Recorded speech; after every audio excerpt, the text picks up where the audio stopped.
Hey everybody, Grommel's here with another War Thunder video, this time driving the US M2 medium tank. Well, patch 1.45 just came out and introduced a lot of new stuff. The American tank line, new planes, new maps and tons of changed flight models. And I thought I'd make a quick video and show you a thing or two from the new patch. It will take a while to test all the new things and give a more detailed description, and I will talk about the flight models and new planes in an aircraft video. What I want to do in this video is, first of all, show you a bit simulator battle footage driving one of the new US tanks, the M2 Medium, and talk a little bit about this little tank and a few things about US tanks in War Thunder in general. Sadly, US tanks were only unlocked for a very short time in simulator battle mode and then deactivated, so I don't know when I will be able to bring you more simulator battle footage from the US tanks. They were in-game with mixed nations, because everybody of course plays US tanks the first day of release, so games simply would not start otherwise. But before we talk about the M2, there are two other things I want to talk about. One is the multi-gun functionality, now that we have machine guns too, as well as give you a quick tip on how to use the machine guns to range your shots with lower muzzle velocity cannons. Well then, let's talk about the multi-gun functionality really quick.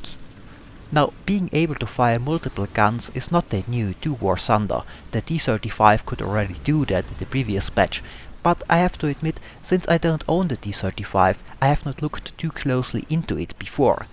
But now with the tanks like the M3 Medium showing up and the machine guns on many tanks working, I took a closer look at it and I found that for the most part the multi-guns or multi-turrets are very well implemented into the game. At first, when I saw videos from the test server, I was under the impression that you would have to use all cannons with the same gun sight, which would be very inaccurate for the secondary cannons. But after trying it myself, I noticed that you can select every usable weapon system individually and then also use the proper gun sight for it. So on the M3 Medium, for example, in the standard mode, you will use the 37mm gun sight and you can fire all weapons in this mode. You can set up fire buttons for the primary and the secondary cannon as well as the machine guns. But of course the 75mm M2 cannon will be offset to the side and have a completely different muzzle velocity. So the standard mode might be useful for close range snapshots, but for longer range shots you want to select the weapon you want to use directly and use the proper gun sight for it. Now, on top of multiple cannons, many new tanks in 1.45 can now also use machine guns. Not all of them yet, but I assume eventually all the tanks will at least be able to fire their coaxial machine guns. That's a very cool feature a lot of people have asked for and were waiting for, but on the other hand, many have also asked what machine guns would be good for in a pure tank game. So, let's talk a little bit about the possible uses for machine guns in War Thunder Ground Forces. Well, let's start with the obvious ones. There are of course open-top vehicles and unarmored ones in the game, and you can damage or destroy them with machine gun fire. The USSR AA truck would be an example for that. And there are a lot of open-top tank destroyers in the game as well. Now, the second obvious role for the machine guns is to shoot at aircraft with them. Now, as you would expect, a single 30 cal or 50 cal machine gun is not going to be terribly effective in the anti-aircraft role. But at least in the lower tier battles you can at least keep slow biplanes from getting too cocky. And even if you don't do much damage, having the ability to defend yourself a little bit against planes is at least a psychological help. Even if you're not doing much, it's much more fun if you can at least try to fire after them with a machine gun. And it gives you something to do if there are no tanks nearby but a few planes. Of course, in simulator battle mode aircraft are still deactivated, so I had to test it in realistic battle mode. But I hope eventually they will be back in simulator battle too. It would be a pity to have those nice M60 AA half-tracks and nothing to shoot at. Anyway, with the more obvious uses for machine guns out of the way, let's talk a little bit about the maybe a little bit less obvious one. But in my opinion one of the most interesting uses of the machine guns in War Thunder, and that's the possibility to use them to relatively quickly get the range to the target and increase your chances for a first time hit with the main gun.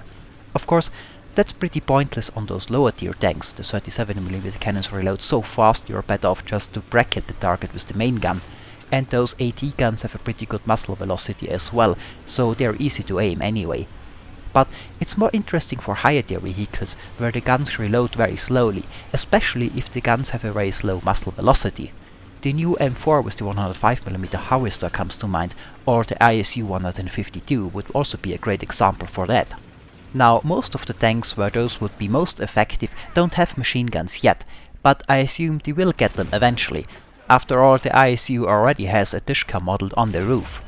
Ranging shots with the machine gun is of course not a new idea. Some heavy tanks had specific ranging guns whose ballistic closely matched that of the main gun.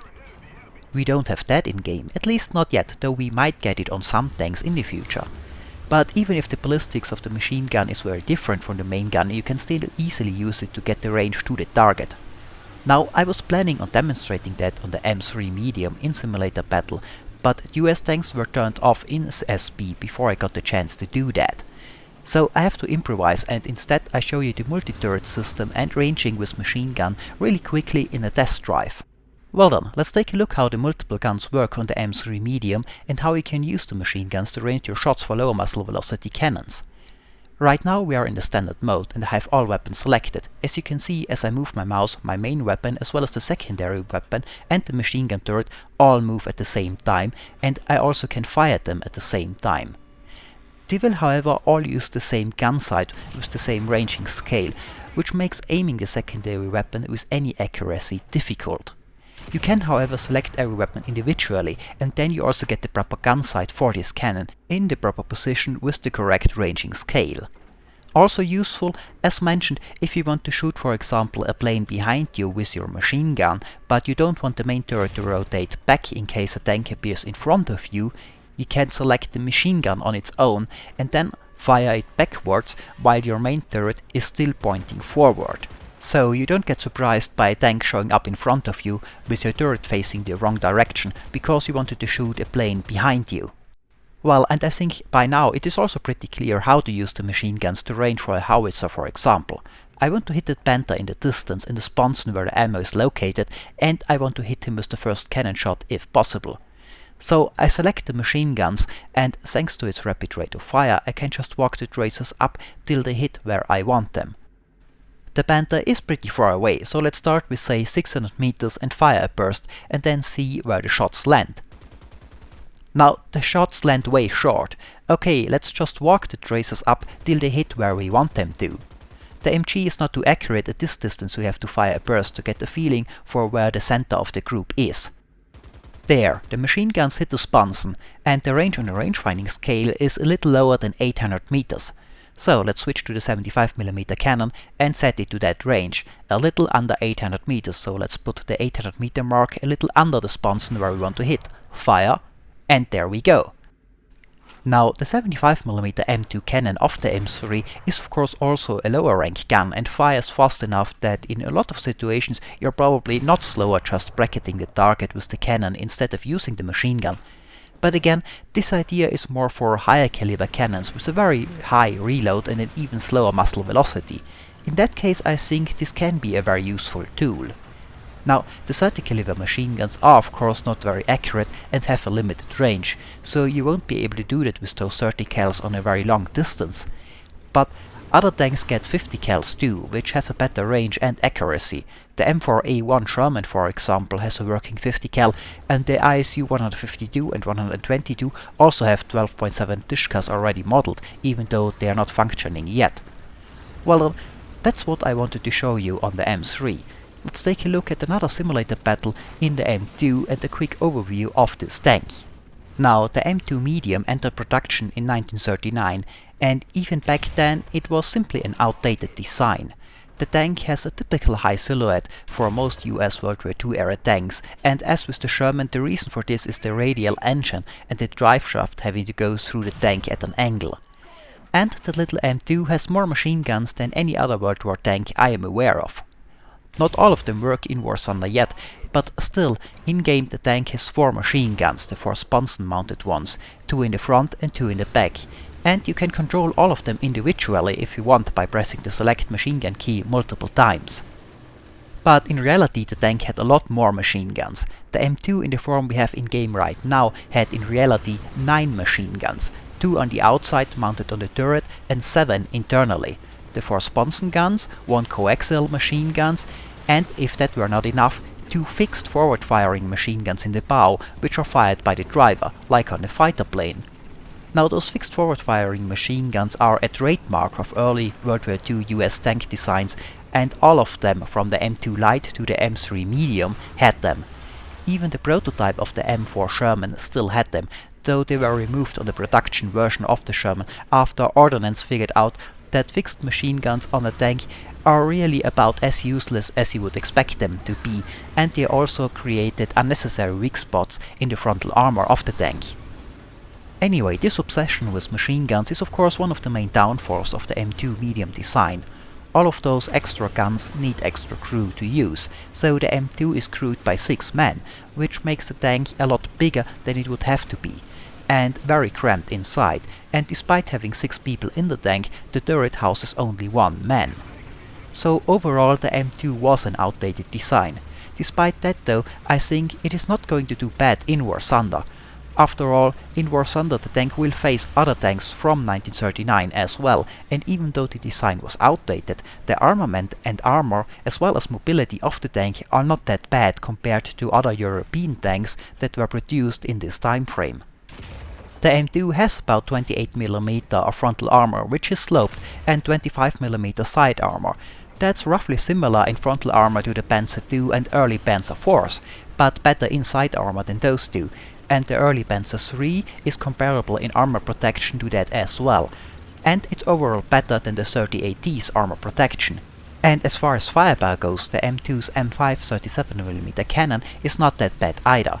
Sure, it's just a 37mm cannon, which became quickly obsolete, but the US M3 37mm anti-tank gun was developed a lot later than, for example, German 37mm Bak 36 or KWK 36 cannons, which were originally developed in the late 20s. So even though it's just a 37mm cannon, it was one of the most modern ones in service at this time. For a 37mm the penetration is not bad, even though the M5 tank version of the cannon has a slightly shorter barrel than the towed M3. With the unlockable M51 APC round, the gun even slightly beats the penetration of the 50mm gun of the Panzer IIIF firing the Panzergranate 39.